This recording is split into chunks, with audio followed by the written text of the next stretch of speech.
But we wanted to see if these people would put their money where their mouth is because they protest the government. They want the government to bring in refugees. So Not Gay Jared had the brilliant idea. We called many of these progressive churches to see, well, you can take a look for yourself.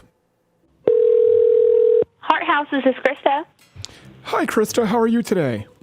I'm good. How are you? I'm doing well. Thank you very much. My name is Grant Mayo. I'm with the Institute for Saving Immigrants from Syria, and I wanted to know if there was someone there with whom I could speak regarding just sort of partnership. We are asking for no money. I represent Refugee Affairs Placement Enterprise, and we're just looking for compassionate, progressive Christian allies. Well, I'm actually calling from the Justice for Immigration Humanitarian Aid Division. My name is Grant Mayo. So can you tell me a little more? Sure. My name is Grant Mayo. I'm with the Bureau of United Transatlantic Transit for Understanding, Caring, and Kindness. It's an organization that deals currently right now with the refugee crisis. And with a search online, your church showed up as just truly a beacon of progress and compassion. And we wanted to see who we could speak with there and partnering up and providing as well as receiving some assistance. Your church is very public about your progressivism, correct? Yes, thank you. Well, it's just very impressive. It's very Christ-like to open the doors, wide open without so much as security clearance. We've seen online about the current refugee situation and the need to help them. I think we're both on board with that, correct? Yes. Okay, so how many can I put you down for? I'll have to get back with you on that. Well, I mean, time is of the essence. We have some people here who've obviously come over, on planes, and some by land, some by sea, land or sea or foam, correct? Just want to see how many you can house there at your church. We currently don't have the, space or room to house them in-house, but I would have to, that's something we would surely, have to discuss and see if we can make provisions for that and give you a call back. Okay, but you have supported taking in refugees, correct? I don't want to be out of... No, not here, not in the church, Okay, but you have in general, being compassionate, yes? Yes, we have. Just not in your church? No, just not in our church. So we have to, put in provisions for that. Really quickly, what about you yourself? How many refugees have you taken in? I haven't taken any. Oh, well, that's perfect. We have 2 right now who are ready to go. They're fantastic. They're very friendly. I don't have the space or the capacity right now. You don't have space? You don't have space in your heart? Well, I want to make sure off the bat, though, I'm not mistaken in understanding that church is a progressive church, correct? Very much so. Let me ask you, before I give you my information, how many refugees have you housed there at the church? We're trying to take a little bit of a survey here.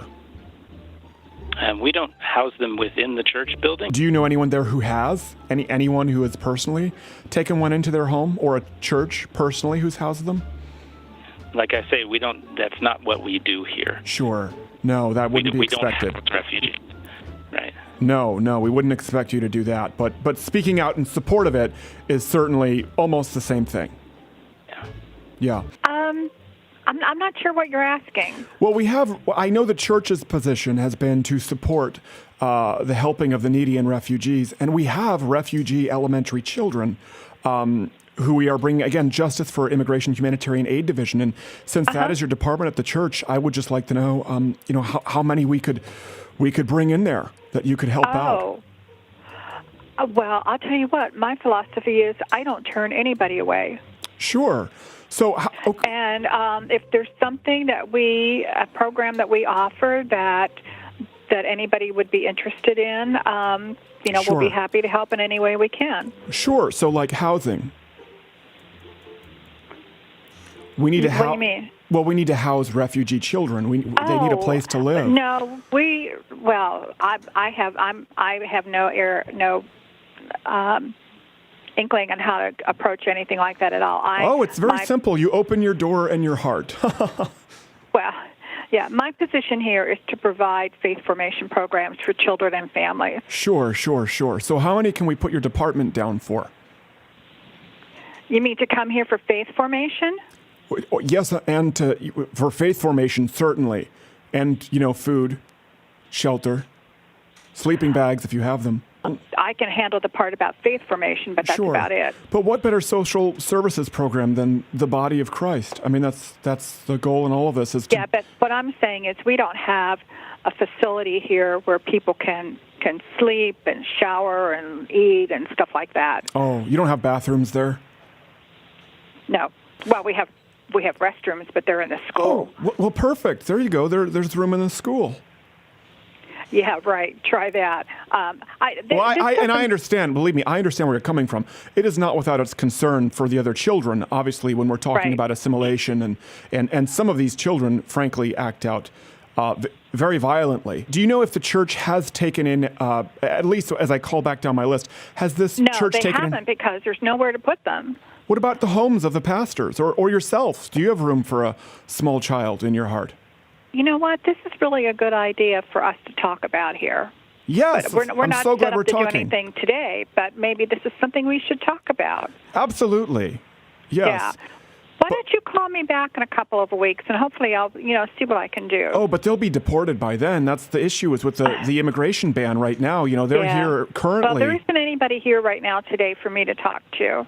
Well, you and can I don't talk have to the this authority to child. give you a yes or no answer. This child just wants someone to talk to. Tell And me it's- what your name is again. My name is Grant Mayo with the Justice for Immigration Humanitarian Aid Division. Okay. Yeah, and that's Mayo, M-E-O. Not some people think like mayonnaise and they shorten it, and that's just grossly offensive. But even listen, if it's temporary, if you or just a member who's there right now who has an extra cot. There's no one here for me to run this through to get approval. Sure. No, but I mean individuals. You can just start calling down the list and see if people have room.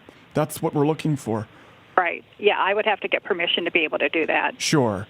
So do you need permission from your husband? True. Well, let's get him on the line. I mean, listen, these kids come from a very patriarchal society. They'd be very understanding. Yeah. Thank you.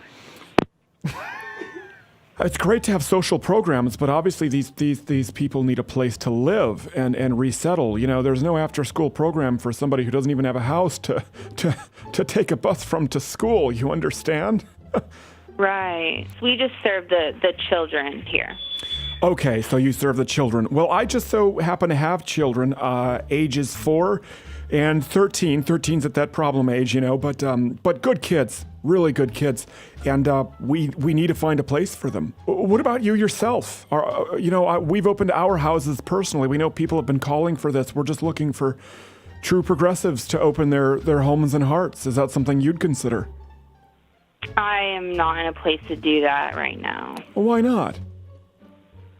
I'm a student and I am about to get married, and so that's not something that I could do. But there is another place. But you do encourage others to do so. Most definitely. Yes. Okay. So we're on board. Other people should be doing this. You're getting married and you're a student, so you can't do it right now. Correct.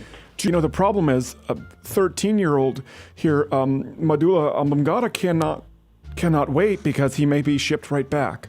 There are people who've been, I'm sure you've heard about the ban, the crisis, where they've come here and they may have to go back if they're from the 7 countries. And I mean, we need to resettle them now. We don't have time for someone to call us back 2 weeks in and then, offer them, some intramural basketball.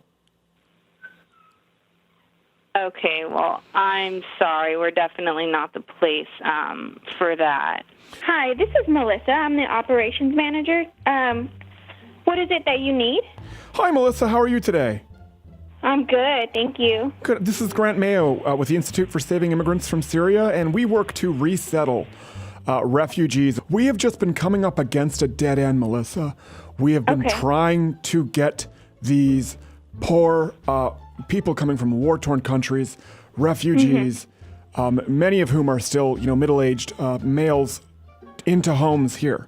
And there are a lot of organizations who have extracurricular activities, who have support groups, but we need homes. And we wouldn't be able to do any of that. What about you, Melissa? Do you have a spare bedroom?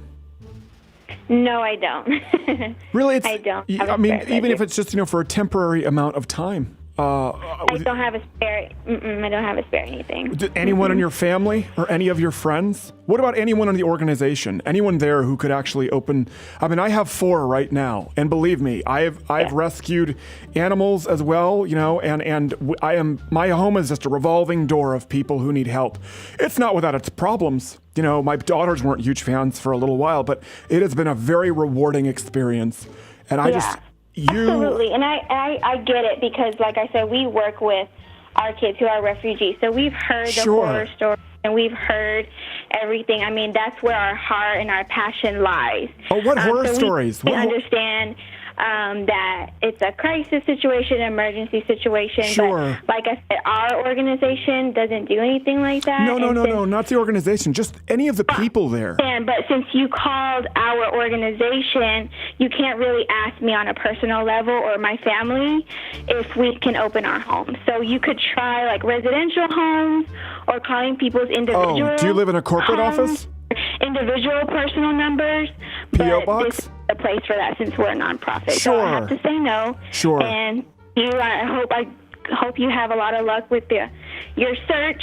Sounds like you're doing really rewarding things. But we're not getting anything done. No one will take these people in. Thank you so much. Bye-bye. Well, I wish I could say the same. Thanks. No.